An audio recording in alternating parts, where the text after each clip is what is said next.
नमस्कार, जनता टीवी देख रहे हैं आप। मैं आपके साथ दीक्षा शर्मा। बुलेटिन में बात करेंगे देवभूमि से जुड़ी खबरों की।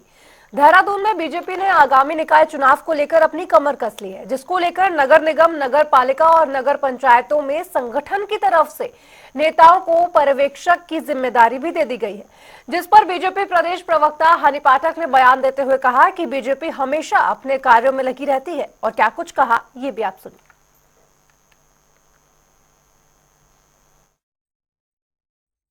देखिए, भारतीय जनता पार्टी कार्यकर्ताओं की पार्टी और 24x7 वो कार्य में लगी रहती है। धरातल पर कार्य करने वाली अगर कोई पार्टी है तो वो भारतीय जनता पार्टी और जनता से जुड़ी हुई पार्टी है। तो हमारे कार्यकर्ता नित्य नए तरीके से लगातार लगे हुए हैं कार्य में।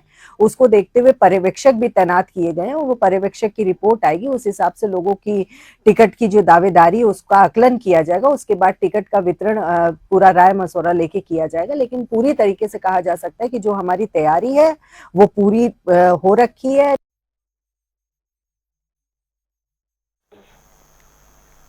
तो वहीं उत्तराखंड में नगर निकाय चुनाव की तैयारी भी तेज है। शासन स्तर पर निकाय चुनाव के लिए जिस तरह की तैयारियां चल रही हैं, उससे ये संकेत मिल रहे हैं कि निकायों में पदों और वार्ड आरक्षण की अंतिम अधिसूचना जारी होने के बाद 26 दिसंबर को निकाय चुनाव का कार्यक्रम घोषित होने की संभावना जताई जा रही है। वहीं बीजेपी में दावेदारी भी तेज हो गई है। बीजेपी प्रदेश मीडिया प्रभारी मनवीर सिंह चौहान का कहना है कि पार्टी में पूर्व से ही सारी तैयारियां शुरू कर ली गई है। भारतीय जनता पार्टी निकाय चुनाव को लेकर के पूर्व से अपनी संगठनात्मक स्तर जो तैयारी होती हैं उसको पूरी कर ली है। हमारे प्रदेश नेतृत्व के द्वारा पूर्व में ही हमारे जो जिलों के अध्यक्ष हैं, जिलों के जो प्रभारी हैं और संबंधित क्षेत्रों के जो हमारे माननीय विधायकगण हैं, उनके साथ जिलावार प्रदेश अध्यक्ष जी के द्वारा बैठक हो चुकी है और संभावित दावेदारों के संदर्भ में किस वर्ष से कौन मजबूत प्रत्याशी हो सकता है, इस पर विस्तार से चर्चा हो चुकी है।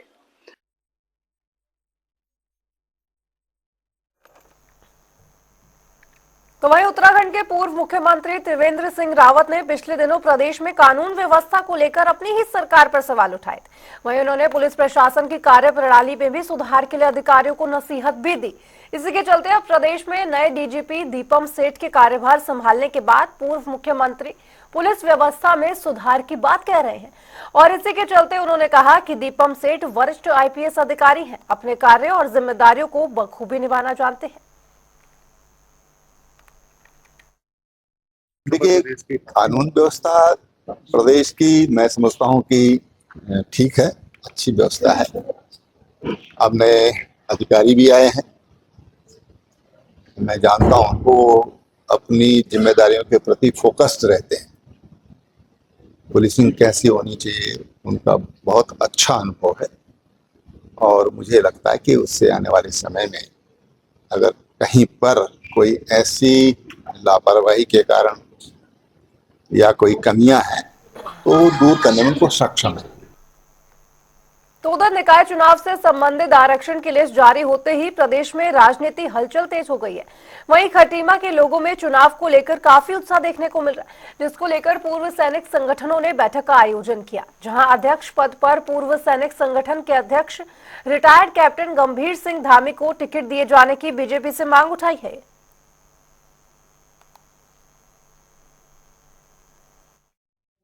तो हमारा कहना यह है साहब, हमारा खटीमा एक सैन्य बाहुल्य क्षेत्र है। यहाँ पर हमारे कई ऐसे वार्ड हैं जहाँ पर 80% हमारे पूर्व सैनिक हैं। वहाँ पर हमें काफी विश्वास था, हमने काफी तैयारी करेगी थी, हमारे जवान वहाँ पर तैयार थे, तैयारी करेगी थी। वहाँ पर महिला सीट आ गई, कहीं पर जो है जनजाति की सीट आएगी, जहाँ पर जनजाति की संख्या मात्र 60-65 की, वहाँ पर जनजाति की सीट आई है।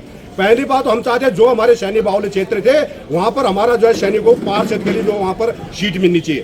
दूसरा, यहाँ पर अभी हमारा जो है नगर पालिका जो अध्यक्ष के लिए हमारा सैनिक हमने पहले से तैयारी करके है और हमारा सैनिक बाहुल क्षेत्र भी है। हमने यहाँ पर कैप्टन गंभीर सिंह धामी का नाम दे रखा है। चुनाव की हमारी रणनीति है कि सबसे पहले तो जो हमारे यहाँ पर जितने वार्ड हैं, वार्डों में जो हमारे सैनिक बाहुल्य क्षेत्र हैं, यदि उनका यदि टिकट किसी कारणवश नहीं आया तो उसके लिए आज हम आपत्ति लगा रहे हैं जिस कारणवश नहीं आया। और दूसरी बात यह है कि जो हमारा नगर पालिका अध्यक्ष के लिए मेरा स्वयं का नाम गया हुआ है संगठन को, भारतीय जनता पार्टी को, तो हम यहाँ पर क्योंकि पूरा सैन्य बाहुल्य क्षेत्र है, पूरी सैनिकों की आवाज़ यही आ रही है कि भाई इस बार जो है सैनिक संगठन को टिकट मिलना चाहिए। उत्तराखंड में निकाय चुनाव का बिगुल बज चुका है, जिसके तहत ओबीसी आरक्षण के अध्यादेश को मंजूरी मिलने के बाद सरकार ने आरक्षण की नियमावली तय कर दी है, जिसे लेकर शहरी विकास विभाग ने अधिसूचना जारी कर नगर निगम, नगर पालिका और नगर पंचायत के अध्यक्ष पद पर आरक्षण की स्थिति को लगभग साफ कर दिया है। हालांकि अंतिम सूची जारी होने से पहले 1 हफ्ते का समय आपत्ति के लिए तय किया गया है, लेकिन आरक्षण पर तीखी प्रतिक्रिया सामने आने लगी है। देखिए, सरकार के द्वारा निकाय चुनाव को लेकर के जो आरक्षण का चार्ट जारी किया गया है वो विधि सम्मत और एक्ट के तहत ही उसको जारी किया गया है। और ये आरक्षण चार्ट अभी अनंतिम है और अंतिम आरक्षण चार्ट ये नहीं है। 1 सप्ताह का समय इसमें आपत्ति के लिए दिया गया है और कहीं पर किसी प्रकार की किसी को कोई आपत्ति है तो वो अपने दर्ज करा सकते हैं और 1 सप्ताह बाद उसका निराकरण का भी समय रखा गया है।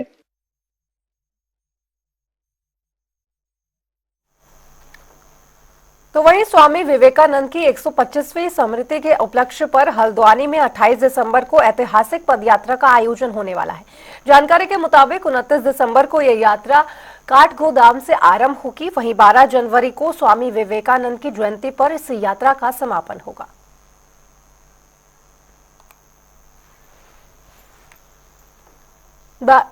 बात करें उधम सिंह नगर की, तो पुलिस का बड़ा एक्शन एक बार फिर चर्चा में है, जहां मुठभेड़ के दौरान पुलिस ने एक नशा तस्कर को धर दबोचा, जिसके बाद अभियुक्त के पास से बड़ी मात्रा में स्मैक और अवैध हथियार भी बरामद हुए हैं।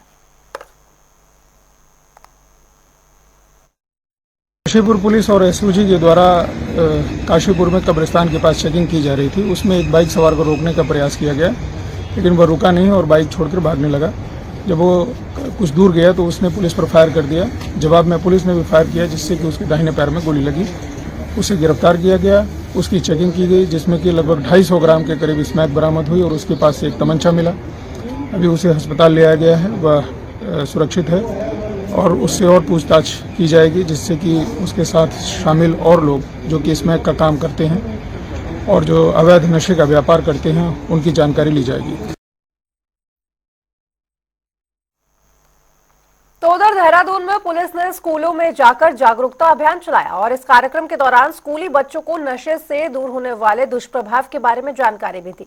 वहीं साइबर अपराधों से बच्चों तथा महिलाओं के विरोध होने वाले अपराधों के बारे में भी जानकारी दी।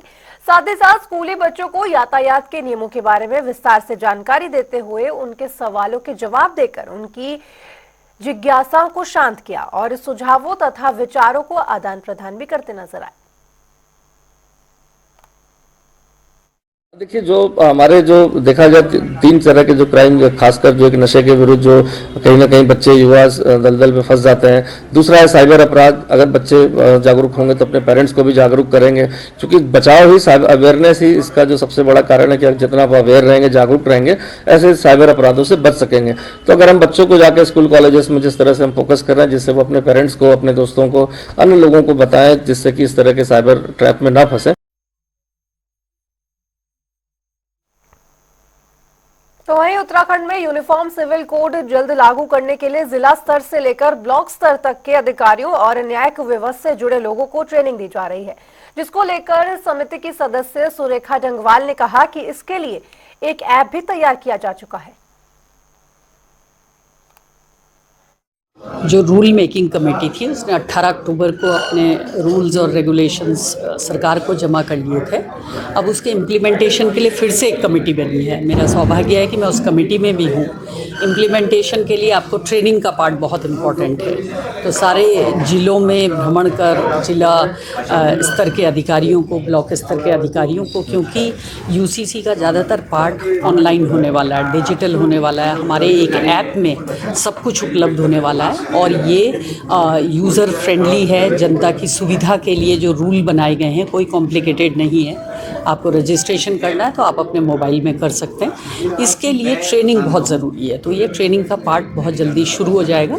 जब सारी ट्रेनिंग हो जाएगी तो इम्प्लीमेंटेशन इफ़ेक्टिव तरीके से होगा। ये सरकार की योजना है, इसलिए वो इम्प्लीमेंटेशन पार्ट के लिए ट्रेनिंग का पार्ट चल रहा है। तो वहीं गढ़वाल रेंज के नवनियुक्त आईजी राजीव स्वरूप ने वीडियो कॉन्फ्रेंसिंग के जरिए पुलिस अधिकारियों के साथ समीक्षा बैठक की और इस बैठक में रेंज के सभी एसपी और एसएसपी जुड़े रहे। बैठक में अपराध नियंत्रण, कानून व्यवस्था और यातायात प्रबंधन पर चर्चा की गई। वहीं आईजी ने इसके खिलाफ चलाए जा रहे अभियानों और साथ ही प्रभावी बनाने के निर्देश भी दिए हैं। साथ ही उन्होंने कहा कि ड्रग्स के मामलों में शामिल लोगों पर सख्त कार्रवाई करते हुए उनकी संपत्ति भी जब्त की जाए।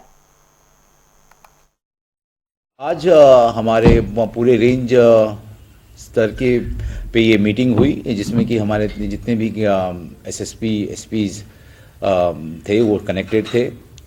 बेसिकली पहला उनको जो भी रेंज की एक्सपेक्टेशंस हैं ज़िलों से, एसएसपी से जो रिलेटेड एक्सपेक्टेशंस हैं, चाहे वो लॉ एंड ऑर्डर हो, क्राइम हो या फिर यातायात प्रबंधन हो, ड्रग रिलेटेड जो ड्राइव चल रहा है उसके बारे में उनको ब्रीफ किया गया और उनको निर्देशित किया गया कि किसी तरीके की कोई भी ऐसी जो ड्रग रिलेटेड चीज़ें जो जनपद में अगर होती हैं तो उन पे पूरी तरीके से वो कार्रवाई करें। साथ साथ जो इसमें लिप्त हैं उनके खिलाफ वैधानिक कार्रवाई करते हुए उनकी संपत्ति को कुर्क करने की भी कार्रवाई करें। उधर हरिद्वार में नगर निगम ने पुरानी चीजों के इस्तेमाल से एक पार्क बनाकर तैयार किया है, जिसमें पुराने टायर, लोहा, पाइप और साथ ही प्लास्टिक और दूसरे अनुपयोगी सामान का इस्तेमाल कर सुंदर कलाकृतियां तैयार की गई हैं। और इसी को लेकर नगर निगम कार्यालय परिसर में बने इस पार्क में 2 सेल्फी पॉइंट भी बनाए गए हैं। वहीं नगर निगम के इस पार्क को वेस्ट टू वंडर पार्क का नाम भी दिया गया है।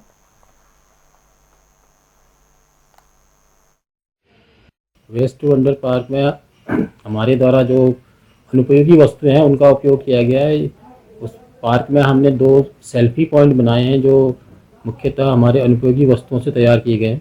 एक सेल्फी पॉइंट हमने पुराना हमारा ई रिक्शा था जो कार्य में उपयोग के लायक नहीं था, उसका किया गया है। इसके अतिरिक्त एक सेल्फी पॉइंट हमारे द्वारा साइकिल के पुराने जो हमारे चक्के होते हैं उनके माध्यम से तैयार किया गया है। साथ में हमारा और है कि उसमें कुछ और हमारी जो अनुपयोगी वस्तुएं हैं इनका भी उपयोग कर इसको और सुंदर और अच्छा बनाया जाए।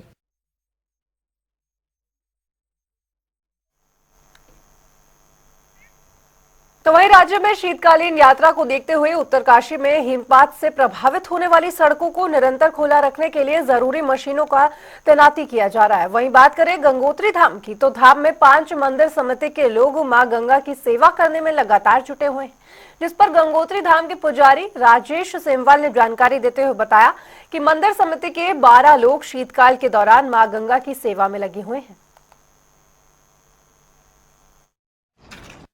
शीतकाल में लगभग 50 से 60 साधु अपनी ध्यानरत हैं और लगातार मां गंगा जी की सेवा में लगे हैं। और मंदिर समिति की ओर से भी यहाँ पर 8 से 10 लोग सुरक्षा की व्यवस्था में लगे रहते हैं। पुलिस प्रशासन की ओर से भी यहाँ पर 15 से 20 लोग सुरक्षा व्यवस्था में रहते हैं। तमाम लोग और मंदिर समिति भी और तमाम पुरोहित लोग भी बार बार यहाँ पर आकर के व्यवस्थाओं का जायजा लेते रहते हैं, किसी प्रकार की कोई असुविधा न हो और धाम की सुरक्षा व्यवस्था बनी रहे। इसको लेकर के जो है मंदिर समिति भी बराबर जो है निगरानी करती है। यहाँ पर सुरक्षा की दृष्टि से सीसीटीवी कैमरे भी लगे हैं। बात करें काशीपुर की, जहां अपर पुलिस अधीक्षक ने फरियादियों की समस्याओं को सुना और इस दौरान उन्होंने करीब 80 से लेकर 100 लोगों की शिकायतें भी सुनी। वहीं इन शिकायतों का मौके पर ही समाधान करने के लिए अधिकारियों को दिशा निर्देश भी जारी कर दिए गए हैं। अपर पुलिस अधीक्षक ने जानकारी देते हुए बताया कि 1 हफ्ते के अंदर ही इन शिकायतों का समाधान किया जाएगा। एक मंगलवार को मैं काशीपुर के इस ऑफिस में बैठने लगा हूं, जिसमें मुझे लगता है कि उन लोगों को जो कि काशीपुर, जसपुर, बाजपुर इस एरिया से रुद्रपुर नहीं पहुंच पाते हैं, उनके लिए सुविधा हुई है। और करीब 70 से 80 लोग बिल्डिंग के लिए मेरे पास आते हैं और हमारी कोशिश है कि मैक्सिमम लोगों की समस्याओं का समाधान किया जाए। खबर मसूरी से, जहां सड़क किनारे खड़े टैक्सी और स्कूटी को लेकर परिवहन और नगर पालिका ने एक अभियान की शुरुआत की है। इस अभियान के तहत 12 स्कूटियों को सीज भी किया गया है। मामले में आरटीओ ने जानकारी देते हुए बताया कि समय समय पर नो पार्किंग जोन में खड़े टैक्सी और स्कूटियों के खिलाफ कार्रवाई की जा रही है। आज परिवहन विभाग, पुलिस और नगर पालिका के द्वारा एक संयुक्त अभियान जो है, इनके यहाँ पर जो नो पार्किंग जोन में वाहन खड़े होते थे, इनके खिलाफ चलाया जा रहा है। इसमें अब जो है हम इनको वाहनों को सीज भी कर रहे हैं, साथ साथ इनके जो है लाइसेंस रजिस्ट्रेशन की प्रक्रिया भी साथ साथ चल रही है। और अब इन पर जो है भारी जुर्माना लगा करके इनको छोड़ा जाएगा और काफी लंबे समय तक इनको जो है सीज भी रखा जाएगा। मसूरी विंटर कार्निवल का प्रोग्राम है, क्रिसमस है, नए वर्ष है, शीतकालीन यात्रा है, चार धाम यात्रा है। नए वर्ष की बहुत ज़्यादा क्राउड को आगामी देखते हुए अब जितने भी रास्ते पे इलीगल तरीके से नो पार्किंग में जितनी रेंटल गाड़ियाँ या अन्य गाड़ियाँ खड़ी है, तो उनको सबको हटाया जा रहा है, चालान किए जा रहे हैं, ताकि आगामी नए वर्ष तक सफल आयोजन।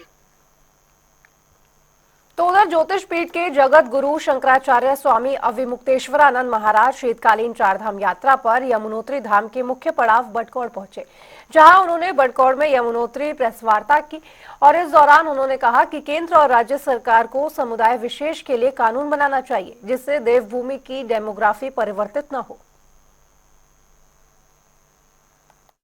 संभल में एक घटना घटी, जो घटनाएं हुई हैं उनके बाद वहाँ पर बिजली विभाग की तरफ से घरों की चेकिंग की जा रही थी। एक घर बंद मिला तो उन्होंने चेक किया तो उसमें वो घर नहीं था, वो मंदिर था। और 46 साल के बाद उसके पट खोले गए। भगवान की मूर्तियाँ वहाँ पर जैसी की तैसी विद्यमान थी, लेकिन पूजा नहीं हो रही थी। तो ये प्रश्न उत्पन्न हो गया कि ऐसा क्यों हुआ। वहाँ के लोगों से पूछा गया तो उन्होंने बताया कि ये पहले हिंदुओं की ही बस्ती थी, लेकिन धीरे धीरे यहाँ पर घनीभूत रूप से दूसरे संप्रदाय के लोग आ गए और इसके कारण वहाँ पर हिंदुओं को जाने आने में डर लगने लगा, तो वो उन्होंने जाना आना छोड़ दिया और इसलिए वो स्थान उपेक्षित हो गया। तो हम ये कहते हैं कि इस तरह की परिस्थितियाँ उत्पन्न हो रही हैं। केवल वहीं नहीं, और भी कई ऐसे स्थान हैं जिन स्थानों पर ऐसी परिस्थिति उत्पन्न हो गई है। तो हम चाहते हैं कि केंद्र की सरकार और राज्यों की सरकारें इस बारे में संज्ञान लें और एक ऐसा कानून लेकर के आएँ, प्रावधान कर दें कि घनीभूत रूप से कोई एक संप्रदाय की बस्ती कहीं नहीं बन पाएगी, मिलजुल करके बस्तियां बने, ताकि इस तरह की डेमोग्राफी ना हो जाए कि वहां पर कोई चीज है तो वहां जाना ही लोगों का दूभर हो जाए। तो वहीं महिलाओं की सुरक्षा के मद्देनजर पुलिस महानिरीक्षक राजीव स्वरूप ने देहरादून में कार्यों की समीक्षा की, जहां उन्होंने महिलाओं के प्रति बढ़ते अपराध को काबू करने के लिए अधिकारियों को सख्त दिशा निर्देश भी दिए। उन्होंने जानकारी देते हुए बताया कि प्रदेश की पुलिस महिलाओं के प्रति पूरी तरह से संवेदनशील होकर अपना काम कर रही है। करते हैं तो महिला सुरक्षा एक बहुत वृहद चिंतन का विषय है, जो हमेशा से पुलिस डिपार्टमेंट हमेशा से हम लोगों महिला सुरक्षा के लिए हमेशा से उनके प्रति हमारी बहुत संवेदनशीलता रहती है। बहुत संवेदनशील मैटर है ये। इसमें ये देखा गया है कि कहीं हद तक जितनी सुरक्षा हम जितना प्रोवाइड करते हैं शहरी क्षेत्रों में, उतनी सुरक्षा जो है वो ग्रामीण क्षेत्रों की महिलाओं को भी उतनी ही लेवल की मिले। ये जो प्राथमिकताएं थीं वो मैंने अपने कंसर्निंग जितने भी देहरादून के ऑफिसर्स थे, एसएचओज, एसओज थे, उनको अवगत कराया।